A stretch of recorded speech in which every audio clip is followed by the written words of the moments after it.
Chasing the light in documentary photography is a key tool for me when shooting either weddings, street, family photography and even landscape. I'm going to explain a few scenarios, mainly on wedding days, bit of street, as of why I chase the light, protect the highlights, highlighting emotion. Obviously, as a wedding photographer, a documentary wedding photographer, things for me to look out for on a wedding day is emotion.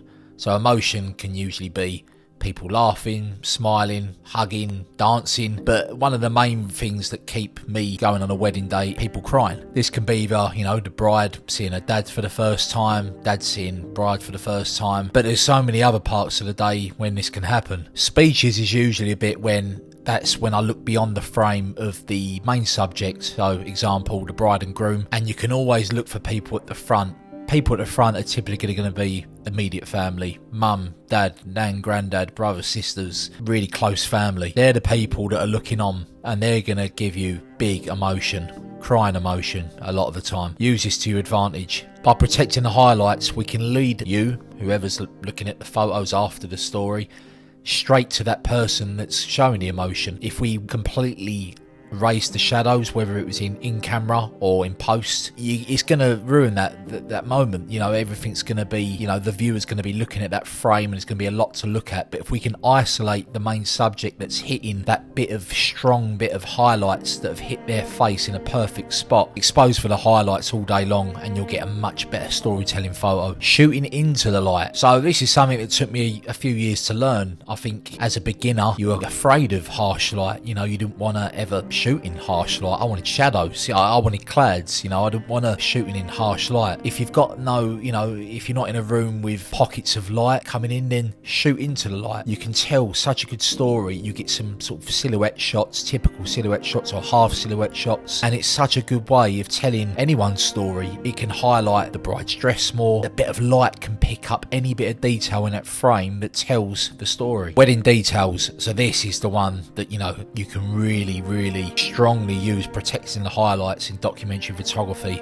So typically, not all the time, but most brides wear a white dress. Not all the time now. I've seen a lot of brides go against that, which I love, but a lot of the time it's going to be a white dress. When you've got them strong highlights hitting the dress, that can really show details of the wedding dress without doing the typical cheesy, cringy, putting the dress up at the window and shooting into the light. Wait till the bride's got that dress on and just find moments of the day when there's lovely bits of light. So a big part of a wedding day is wedding supplies. So this frame in particular, this is a violin player, really setting the dance floor up, and the bit of light that you can see just exposing her face is from her violin. It's one of them electric violins that lights up very, you see it a lot in Ibiza. So taking a step back there, I went through the crowd and I exposed for the highlights off of the violin, which completely exposed the main subject, i.e. the violin player, the violinist player, and then the foreground still tells a story of all the people having a good time. Even though it's shadows on them, there's a little bit of light coming from whether it's a DJ light, but it's very, it's a lot darker compared to the main subject, the violin player. Instead of just, I would have had closer up ones of the violin player, more detailed shots of just her, but this frame is, to me, is a lot more interesting. There's a lot going on in the frame. Viewer of the frame can lead their eyes through the people, look at,